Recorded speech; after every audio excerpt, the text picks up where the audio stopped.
Hi, we're here today with another episode of Under the Influence podcast. I'm your host, Dilesh Popat, and today I'd like to proudly announce our special guest. This comes as a really, not a surprise, but Jude messaged me the other week.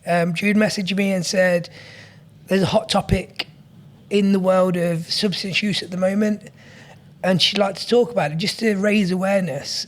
Myself and Jude have worked together for many years. You've been in the service for... probably about 27 years, something like that. So 25 years plus, so you've been working in substance misuse for over 25 years plus. A big part of your work has been around harm reduction. Yes. We'll touch upon a lot on harm reduction. And it's about, harm reduction isn't just about stopping people using drugs, and we talk about this a lot. We spoke about it earlier about harm reduction to you means about giving service users, giving people the option of having a treatment based around them and looking at certain risks and looking at how we support individuals to get to their goal, even if it isn't, I want to be drug free. It might just be, I actually want to reduce what I'm doing, or I want to do it in a better way, or I want to do it in a safer way. And today's topic is quite close to your heart. We're going to talk about, I'm hopefully getting it right, Naltazine, and we will talk about that. But I want to hear, no doubt our guests want to hear a little bit more about you and what you're doing and what you have been doing. Like you say, I've been involved in harm reduction work for many, many years. At the moment, my title is harm reduction lead for Leicester, but I'd never had that title. But I strongly hold very, very strong views that people don't always come into treatment to be abstinent. And I believe that we... we're steered in a different way, and that's not services' fault because we are commissioned, and services have to work towards commissioners. But an abstinence-based drugs policy, for me personally, excludes a lot of people, and it excludes a lot of people who may feel excluded from services, who don't easily come into service. For example, we used to talk about a term, hard to reach. And I've always wondered, are we hard to reach? Not the other way round. So we have to engage people. We have to go an extra mile to try and understand why people don't want to come into services necessarily, because not everyone can reach abstinence, want abstinence, or maintain abstinence. And I believe as adults, we have to respect the rights of people who use drugs. Let's take it back to, you mentioned service. Yeah. So when we talk about a service, what is the service? What do you mean? Can you elaborate a bit? What is our service? What is the service of harm reduction? A service with harm reduction is, I think a lot of people think harm reduction is just an intervention, like you just hand a kit out. It is an intervention, but it's also an ethos. So it's a bit like the carpet on what we walk on. It's an ethos about, respecting people's rights to use drugs, looking at stigmatizing language that people may feel is a barrier to them coming into treatment, looking at meeting people where they're at. Not imposing goals on people, but working with people to maybe achieve a small goal that they may have. But for me, it's about keeping it. It might sound odd, Dilesh, but keeping people in treatment for as long as possible. We used to do that years ago when I first started, and then there became a culture of get them in, get them out, abstinence-based, successful completions which were abstinence-based. Now I think we need to steer back to keeping people in treatment, and that might be decades. And I think a lot of people coming into treatment services now might think that's a bit odd, but the longer we keep people in treatment, the longer we reduce the risk and the longer we keep people alive. So that would be my basis for harm reduction. It's not necessarily an intervention, it's an ethos, but within that we look at giving people sterile kit and giving them enough kit. And again, people have said, well, isn't that encouraging people to use drugs? People will use drugs. Yeah. We don't have to encourage, but we can encourage them to do it safer. Yeah.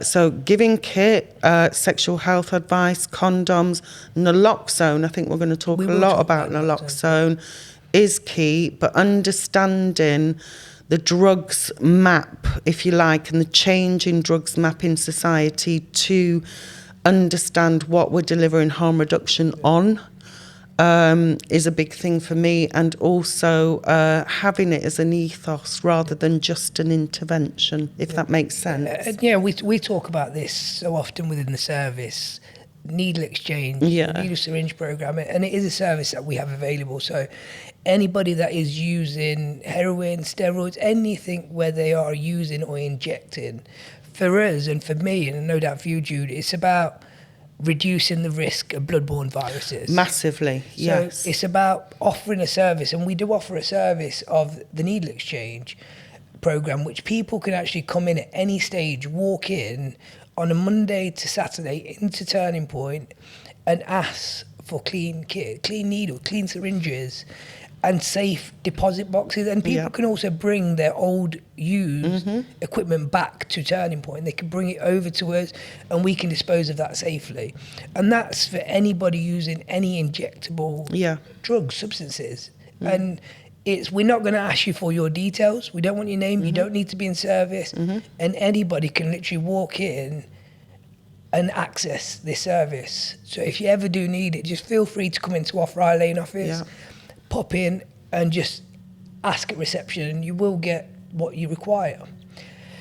And I think that is the ethos of reducing risk, harm reduction. That's a side of harm reduction. I say this because a lot of people are probably listening and thinking, well, actually, that's encouraging people to use drugs, as you mentioned. Exactly, yeah. But when we look at people will use drugs, people will use dirty kit that they've used, and then the risk overall increases, and it's about reducing that risk, and that's why I call it harm reduction. Yeah. And this moves on to and I know we've got a lot to talk about, Jude, today. We spoke today, and my topic here today is opiates. Yes. And we've not had a podcast yet talking about opiates. We did speak to Manny many years ago. We spoke about his journey with using heroin. Yeah. It's on our earlier previous podcast episodes. But opiates at the minute, opiate, heroin, poppy, what is happening in the world of opiates right now? Yeah, it's a very interesting and changing arena currently, and it has been for a little while. But I think what we saw a few months ago was the genie coming out of the bottle, because what we're looking at is a landscape where there is less heroin being produced. And when there's less heroin being produced, what's happened is there's a synthetic substance out that mimics what heroin does, called naltazines. And naltazines don't have any medical value at all. They're synthetic made-up opiates. So if a service user, say for example, wants to buy heroin, they may think they're buying heroin, but they're buying a synthetic substance, because there is a distinct lack of heroin in the country. Nationally, it's national, and we're seeing less and less of that. And what we may see going forward is people and synthetic, it can come in powder form, pill form, sprayed on synthetic cannabinoids, for example. And we're seeing a lot of people thinking, I know what I'm using, but they don't. Yeah. So we need to get a message out there that naltazines are more potent, and they aren't solely responsible for overdoses, but they play a big part in the rise in drug-related death currently, which has, I think at the last count, opiate-related deaths had gone up around, and it's not exact, it's gone up around 23%. And is that over what period of time? I think that was over a couple of years, which is quite a high rise in opiate-related deaths, and particularly amongst homeless communities, and particularly in Scotland, that's seen a higher rise in opiate-related deaths there, and they are actually opening a drug consumption room, which is another topic.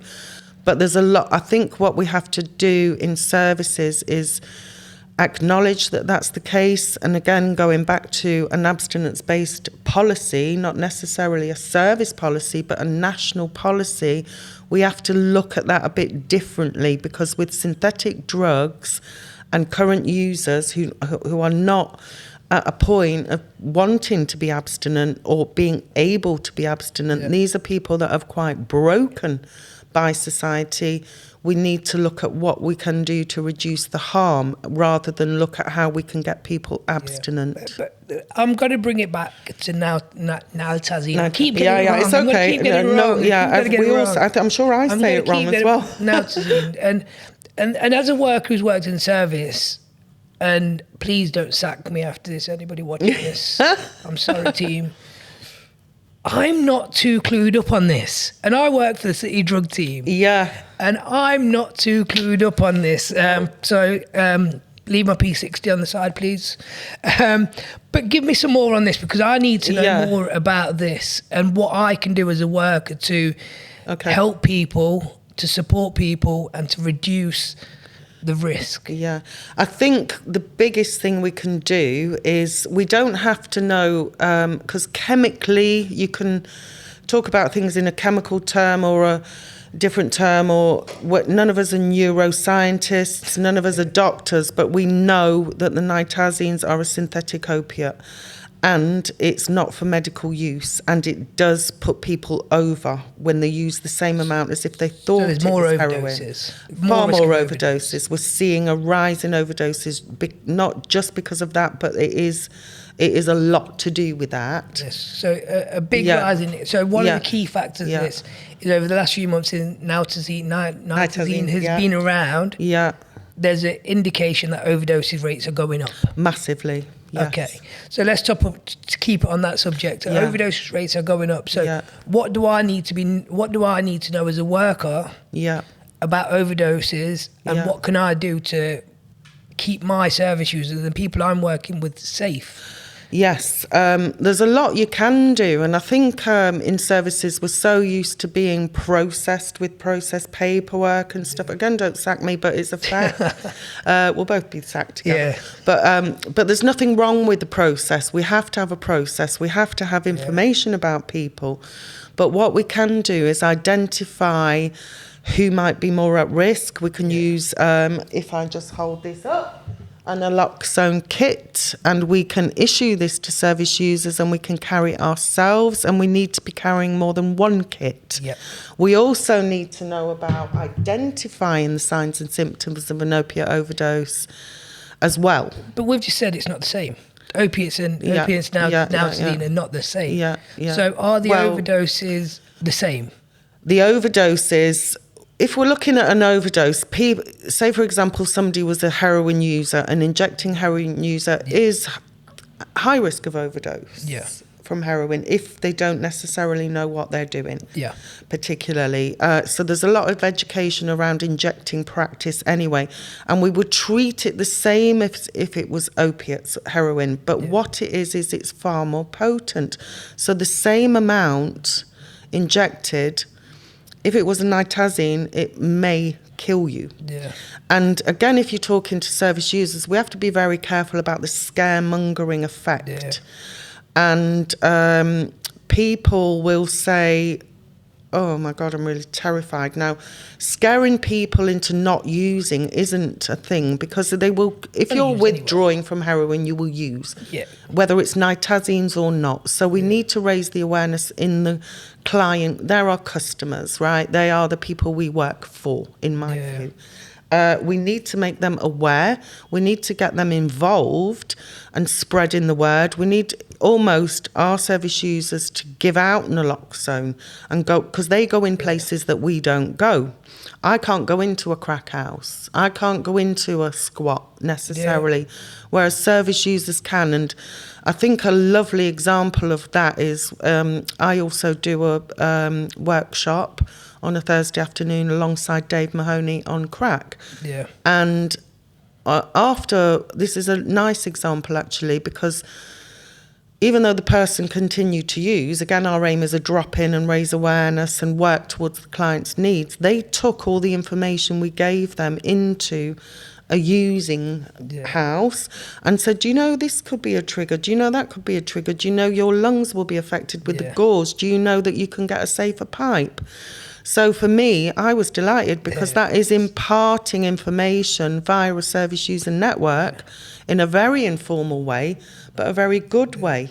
Because we get that all the time as well. And with service users, it's like, oh, I don't need Naltazine. I don't need it. I don't need it. But our service users, the people that we work with, are the people that are seeing other users. They are using with their friends. So actually, even though you don't need it or you don't want it, these are the people that are saving lives. And most of our, and when we look at Narloxone, and when we look at how many people have used Naltazine or somebody else, it's normally our service users. Absolutely. They've saved their friends' lives. Absolutely. They've saved people around them's lives. And they're doing this because that's the circle of friends and that's a lifestyle that they have and they live.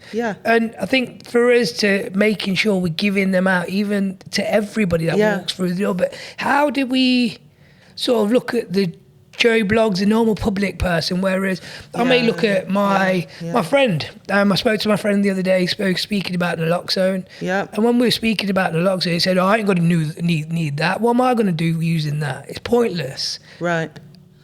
But no doubt, we've also had our workers walking past people in the street where they've used it. So is Narloxone needed just for service users and staff, or is it something that can be useful for a standard, it's just a random somebody?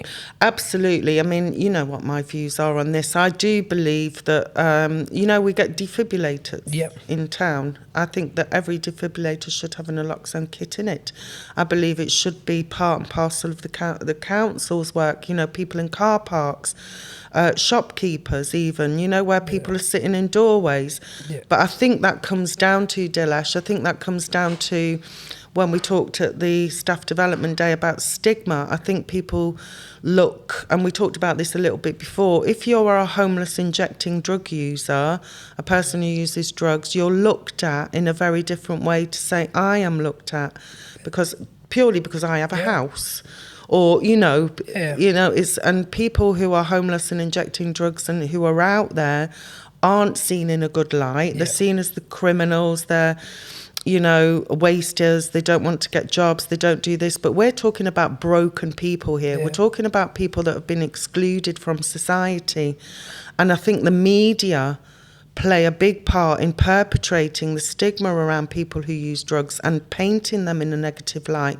There's never a positive story around an injecting homeless drug user. And as you know, and I know, we come into contact with people all the time. They're the same as us. We're all human, and we are lucky that we don't have that in our lives. But next year we might have, and people have worth, even though it shouldn't have to be an even on the end. Everyone has worth, but I think the media portrayal of people who use drugs, particularly homeless injecting drug users, is terrible, terribly stigmatising. So how are they going to come into service when they feel excluded from society? But we've only spoke about we've only spoke about exclusion here. So I think what would be great to hear for people out there is, I want to know, and I know I've heard you talk about it a lot, is I want to know about where somebody had used Narloxone on somebody and that changed that person's life. And I know you've got some stories this, and I no doubt it'd be great for our listeners to actually hear about when this Narloxone kit has changed their life, saved their life, and then allowed them to focus on their recovery journey to improve their life. So let's hear a little bit, let's hear some positive about this. Well, I have to start off, and this might not be what you want to hear, but this would be what I would respond to that question. Whether that person changes their life or not, the person hasn't died. So, and even if they carry on using, and I get a lot of that, well, they've had nearly died, why doesn't that stop them? But as we've said before, if you're going to use drugs, you're going to use drugs, whether you've nearly died or not. And if you feel worthless in society, you may continue to use drugs. But there's also other sides to it. I've worked with people who have had Narloxone on them, one in particular on the way out of rehab. And again, we look at rehab as being cure-all. And I know loads of people come out of rehab who get triggered, who relapse, who lapse, who struggle with the world outside of rehab. Yeah. So I know people that have come out of rehab and used and gone over and had naloxone who now work in services, who now are in what I struggle with the language, but we're in abstinence-based recovery. Yeah. And that doesn't mean to say I negate that because I fight for the rights of people who use drugs. It means that there's, my phone's going off, but there's many ways to look at it, and somebody can be incredibly proud of themselves and be incredibly feel wonderful because they've gone past their issues. That near-death experience has changed them, and it's changed them in their view for the better. But I don't believe that everyone that has naloxone should want to or can then turn into that person. But there's numerous people I know that I work with who I'm incredibly proud of working with, who've come through a journey and their lives have been bettered and their lives have been saved with naloxone, and all power to them. Yeah. So explain a little bit. So there are a lot of great stories. I think the last conference day we had, it was great to actually see 3 people on stage that had been involved in naloxone. That's helped them change their life, and they've gone on to be masters of their trade and teaching other people and doing so well, which is great to see. How does it work? How does naloxone work? What is it? What does it look like? What does it do? Gosh. Naloxone, what it does is it doesn't get rid of your overdose. What it does, it will temporarily reverse an opiate overdose, because when somebody is experiencing an opiate overdose, their central nervous system is slowed down. Heroin is a central nervous system depressant. Particularly if you've used alcohol with it, that's a central nervous system depressant. Benzodiazepine, a central nervous system depressant, pregabalin. And methadone. So if we've got lots of central nervous system depressants going on, what naloxone will do is remove the opiates from the opiate receptors in the brain temporarily to get that person to breathe again. And I say temporarily because it can come back, but it can come back at a lesser strength, bearing in mind it's been there before. It's not going to come out any orifice. It's still there swimming around. So it temporarily reverses an opiate overdose, so it buys time for medical attention.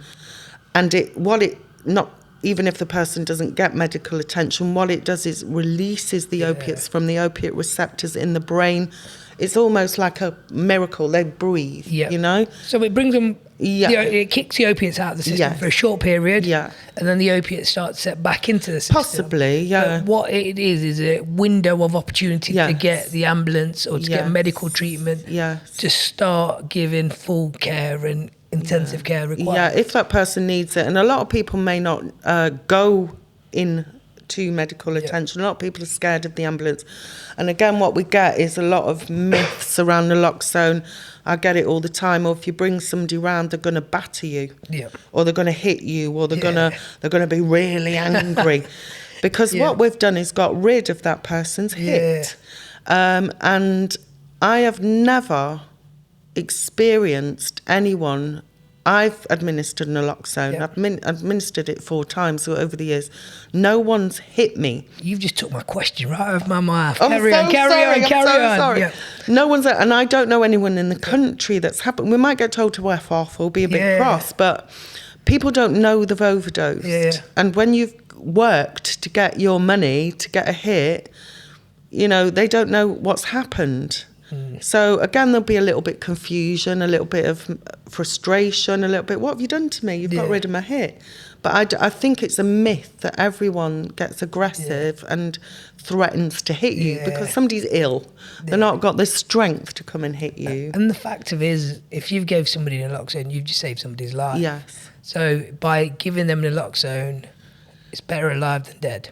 Absolutely. So when you was giving 4 people you've had to now help, over and the you've years, helped save the life. Yeah. So brings me on to overdose. An opiate overdose or a Naltazine overdose. Yeah.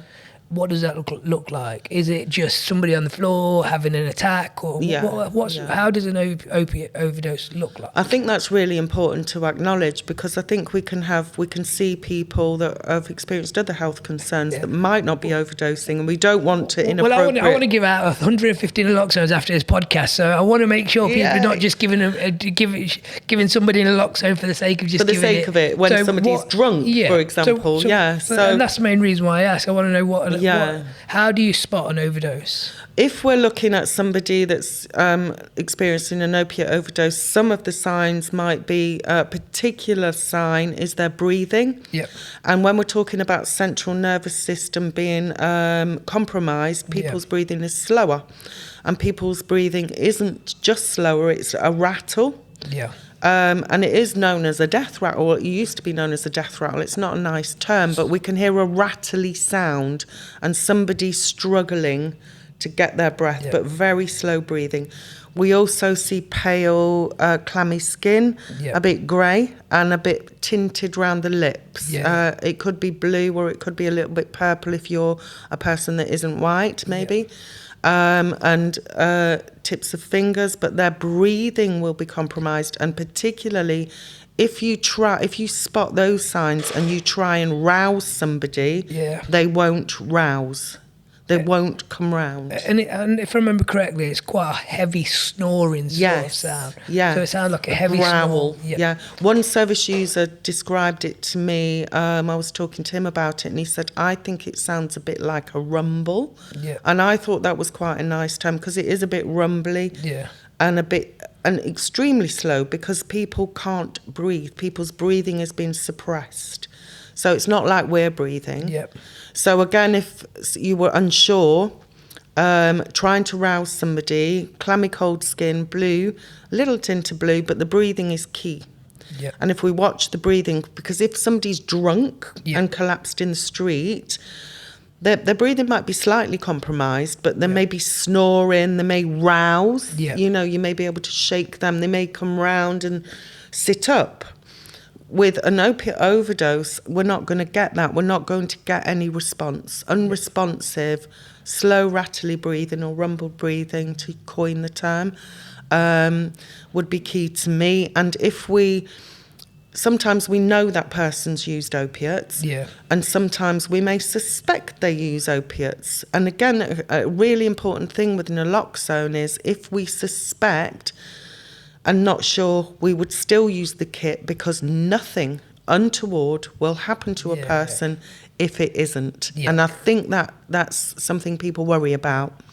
And so, and from I know, so once you see that, if I spot that, the main concerns would be is getting this person safe. So recovery position. Yes, the recovery position. You want to put the person in the recovery position. Yeah. And the naloxone kit comes as an injection base. Yes, so you can have shots. A spray. Yep. And the kit that we give out is an injecting kit. It has 5 shots of injections. Yes. So you get 5 shots and you get two pins in there, 2 needles. Yes. And it goes into muscular. So the idea of it is people want to be putting somebody in a recovery position. Yes. Intermuscular through clothes. You don't need to be stripping anybody off. No. Keep their clothes on, it's fine. Because if they come round and they've got no trousers on, they are going to get angry, aren't they? Yeah, they're definitely so then. Keep the clothes on, and it can go through it, and intermuscular through the thigh. Yes. And you give 1 shot at a time? You give, it's marked down the side with the shots. And again, people get a little bit worried about that. And do I put the whole lot in? Yeah. The point about not putting the whole lot in is that you won't have any left if you've only got 1 kit. And we need to ease that person in, because if we think about we're putting people into withdrawal, putting the whole thing in would give somebody what may be termed as a precipitated withdrawal that's quite severe.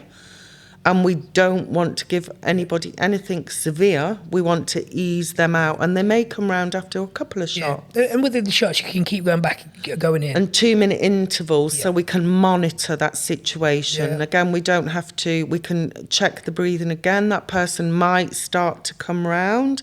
And then we would maybe ease off on giving them extra naloxone, or they may go back into it, and we may need 2 kits, because with nitazines, it's potent and it sticks to the opiate receptors. It's not coming out without a job and a half, so we may need to keep going with another kit. So we need to check our dosing and make sure the person isn't going into a horrendous withdrawal. And people are probably hearing needle fear. And we've got to go take it back to when we are giving the naloxone. And if anybody's around, this is the opportunity where somebody can give the naloxone and somebody's on the phone to the ambulance and get an ambulance there. And if you've used a naloxone kit, it can go straight back into the box, and that can be given to the ambulance, and the ambulance will take that away. It's not illegal. No. There's nothing wrong with having naloxone. Nothing. As long as it's closed. Absolutely. And that's the key factor here, is making sure that if you have one on you, you're going to save lives, and it's an opportunity, a window of opportunity to get ambulances there. It's a window of opportunity to save somebody's life, And again, people say, well, I don't use heroin, but I don't use heroin and I carry kits. And 4 times you've been... And you don't use heroin and you carry a kit. And members of the public may not use heroin and carry kits, but family members as well, you know, who have got children upstairs or loved ones in the next room using. They need the naloxone. And clients will say sometimes, I don't want a naloxone kit, I'm trying to stay off heroin. And again, there's a bit of myth busting around that, because I will say, well, I carry a kit and I don't use heroin, and you might be able to save your friend's life. Or you may be able to assist in some way without, you don't have to use heroin to carry a kit. And this is the key important factor of this, because taking it back to Naltazine, I read an article the other week, realised it's 50 to 100 times stronger than standard opiates. I think I've just got my job back, hopefully with the promotion, with that information. We'll be all right. But it's 50 to 100 times stronger than normal opiate-based heroin. It's far stronger. Far, far stronger. And people, again, do you remember we used to talk about fentanyl? Fentanyl is for medical use as well, but nitazene's isn't. It's synthetically made. And again, there's a lot of myths around. People will say, but aren't we encouraging people to use strong heroin? Well, it's not heroin they're using. We have to alert people to the risks, and they're going to use it anyway, because people don't want to withdraw. It's something that people aren't just not going to use because it will kill you, because clients think they're invincible. We all think we're invincible, don't we? We all think, oh, that's not going to happen to me. And, you know, we need to get naloxone out there, but there's other things we can do. And I send it round quite a lot, and it's difficult for people to keep up with emails with all the processes and stuff at work and things. But there's a safety plan we can do. You know, we can. When you say what as a worker can we do, if I was working with an injecting drug user, I would be saying, or I'd aim towards saying, can we have a plan around what you would do if you overdose? And there's an app called Buddy Up. I've sent that round. And again, not everyone has a phone, so it's not appropriate for everyone. But that can be helpful. But making a plan, a safety plan. And is there somebody you can call to tell them you're using? Is there somebody you'll be with to say you're worried? The plan is very simple. It's not a big plan. I think there's 3 little points on it that people can do. But once you open up a conversation about actually using drugs rather than not using them, you can formulate plans. You can get people to describe experiences they've been in. You can get people, again, like you've just said, Dilesh, people will say, I've used naloxone on my mate. That is an important conversation to have. So by looking at what are you doing around your drug use and how can you keep yourself safer, not safe, opens up these discussions, massively opens them up. And what it does, it creates a therapeutic relationship with people who don't feel judged, don't feel told to go to a group, told to do this. It's a two-way conversation, isn't it? You know? And I do want to touch upon that treatment process, because there's probably people listening, but I think the question that keeps running through my head, and we've had this discussion, but I think it's good to be aware, is that why has this just come about? Why is this Naltazine, fentanyl, all of these different sort of things coming about replacing heroin, because heroin's been around for centuries. Yep. It's been around for a long period. Why do I need to bring more? Why is this all around now? It's the changing face of drug use, down particularly to do with the opiates. It's to do with the lack of opiates being produced in Afghanistan. And I'm not going to sit here and pretend I'm an expert on Afghanistan and drug production and drug movement, but it is down to the lack of heroin produced, quite simply down to that. There's no heroin being produced at the minute, or lack of heroin being produced. Therefore, people will mimic what was there, and that's what's happening. And people are mimicking what's and with a potent naltazine, not fentanyl, even though fentanyl may be around as well. And people use fentanyl because you can get that from the hospital, but this is down to the lack of heroin production. And that's a risk now, because you could be buying heroin today. You could be buying fentanyl tomorrow. You could be buying Naltazine tomorrow. The following day. And it's just very, very difficult to actually know what you're getting. And there's certain names of naltazines, and I'll talk to you about this another time, but there's a whole list of them, but they're not for medical use. And they're in pill tab form, powder form like heroin, and sprayed onto synthetic cannabinoids. So they're coming in a lot of different forms. And does it look like heroin? Yes, and well, do you know what? I can't actually comment on it because I haven't actually seen it. Because I haven't had a chance to see it, because even police forensically testing, until they seize drugs, we don't know what it looks like. But again, another thing that workers can do is ask people, is your heroin the same as what it was before? Is it the same colour? Is it the same texture? Does it have an off colour? Does it have a different appearance to it? Does it feel a bit different? Did you feel anything adverse other than the desired effect? Which the desired effect is to gouge out on heroin, which is to be under the influence. But did that feel different? Did you miss days? Did you feel odd? Did it taste different? Did it look different? So I collect quite a lot of information, and people will say, oh, it did look a bit of a different colour this time. Okay, well, what colour? And again, that might be a different colour depending on the area, but you get a lot of information from people. We build our resources from asking. Absolutely. And I always say this to all the workers. Absolutely. I'm not a genius at opiates. I'm not a genius at crack. I'm not a genius at cannabis, cocaine. I'm not a genius at all this. And I'm not around it anymore all the time.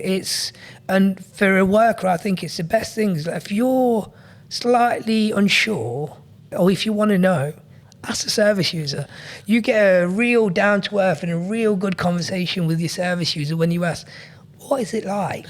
See, and I think that really builds what we call a therapeutic relationship, because without that therapeutic relationship, we're skilled in our job. We are skilled in our job to motivate people a bit, and we should be seeking a therapeutic relationship which is equal. I'm not any better than you. You're no better than me. Our service users know more about the drug community or drug scene than I do. I don't hang around in those scenes, and I think to build a therapeutic relationship with somebody is ask them about themselves, because people love talking about themselves, don't they?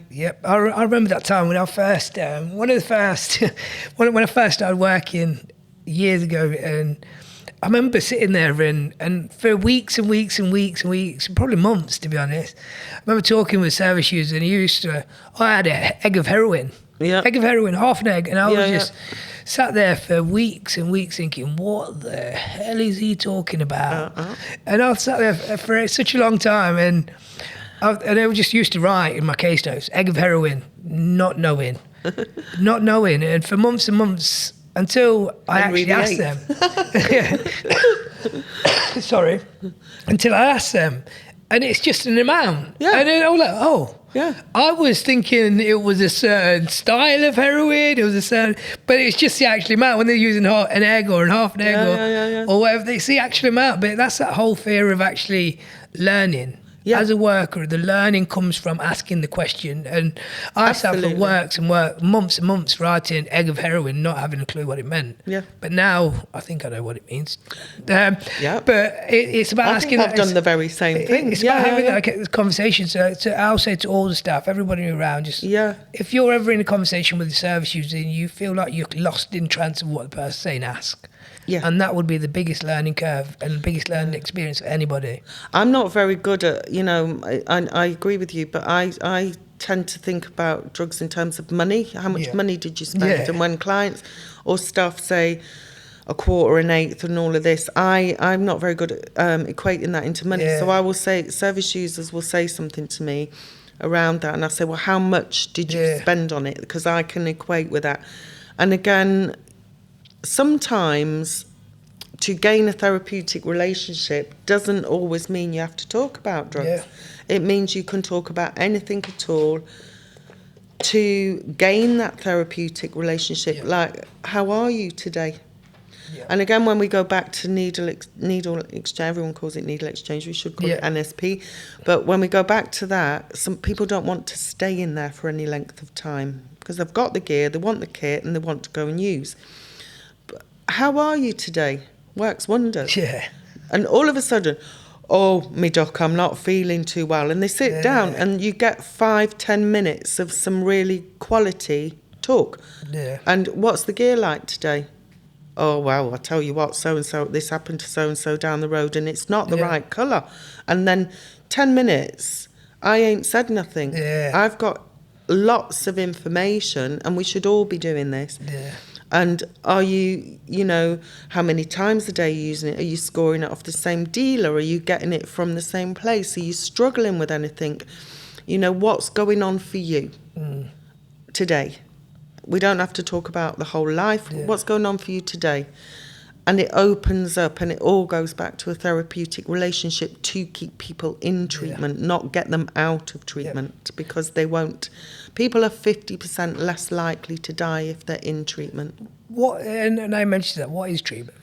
Because I'm talking about methadone in that particular or opiate replacement therapy when I'm talking about 50% less likely to die in treatment.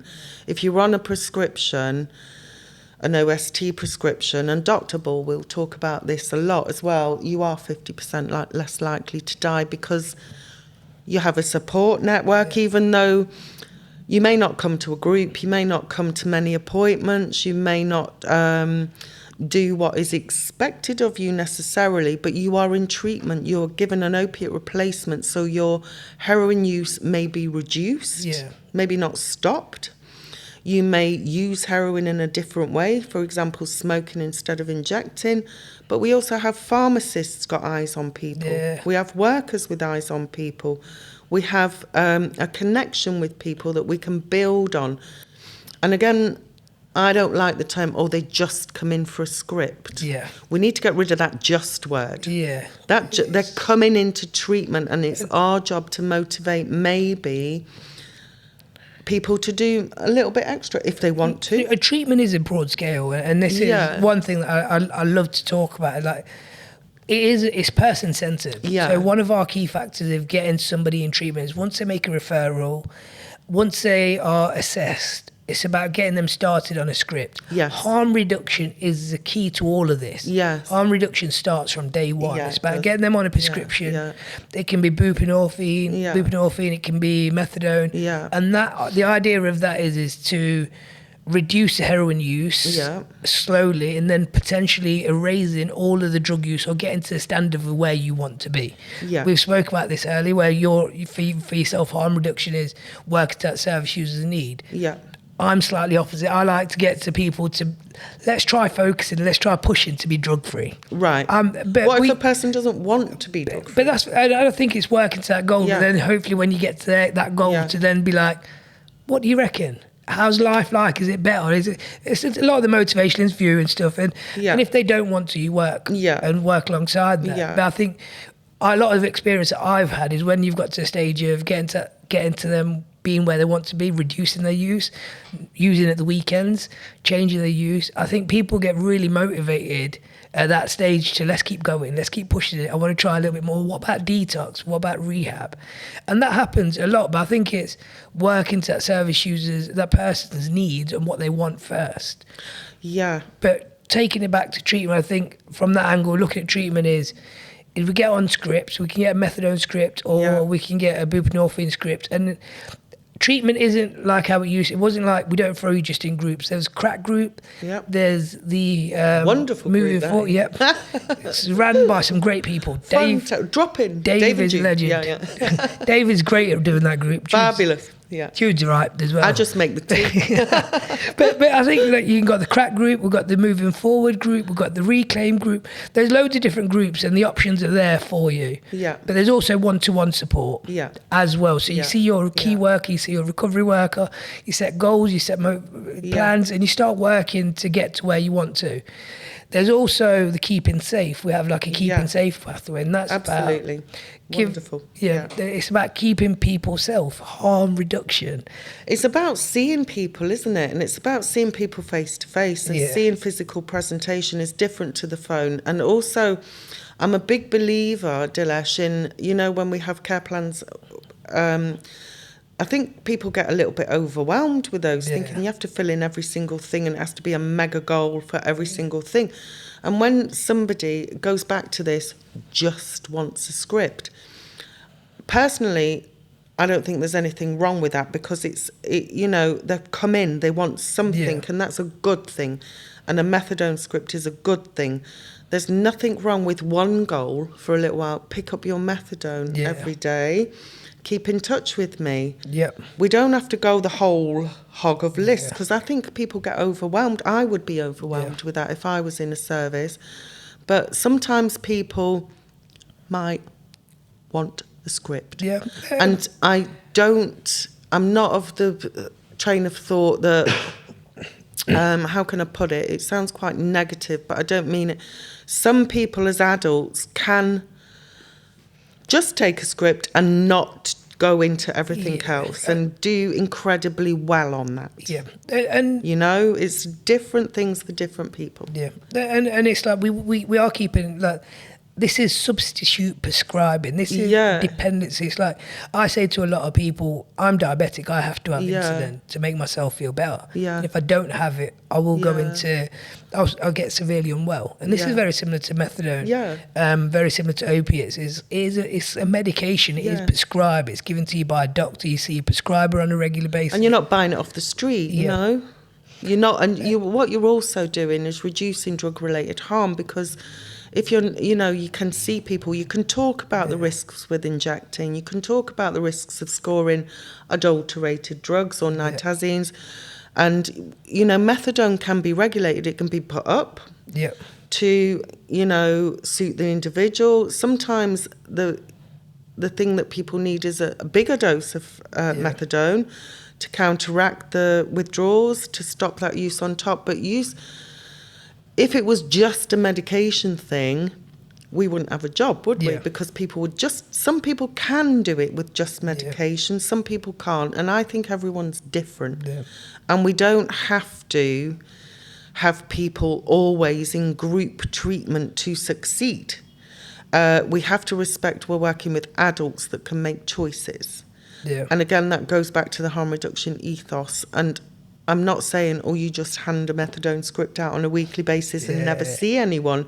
You include a pharmacist, you include a prescriber, you have to step out of your comfort zone to meet that people's needs. For example, a homeless person, you know, I hate the word chaotic, it's broken people. You know, when we apply words like chaotic to people that are really broken by society, it's unfair.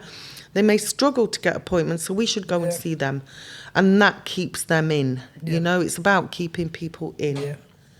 And not, we need to lose this just a script and I think, notion, for me. And I look at it, and for when I talk about, and I talk about successful coming in treatment. You're reducing your drug use. You're reducing, getting to the goal that you want. And sometimes I look at it as a seesaw as a way. Yeah. Sometimes we get people coming to treatment, their heroin use is here, and there's no methadone. Yeah. And within titration and by script, and the idea of giving you a script. Yeah. Just giving you a script. Just getting you on methadone or buprenorphine, and the heroin use here, and this is methadone, and sort of your methadone goes up as your heroin use goes down, and we aim, and let's say your heroin goes to nothing, and we keep you on the right dose of methadone. But the good thing about the control part of this is that we can also look at bringing that down gradually to allow you to be drug free. And to get to your end goal, if your end goal is to be drug-free.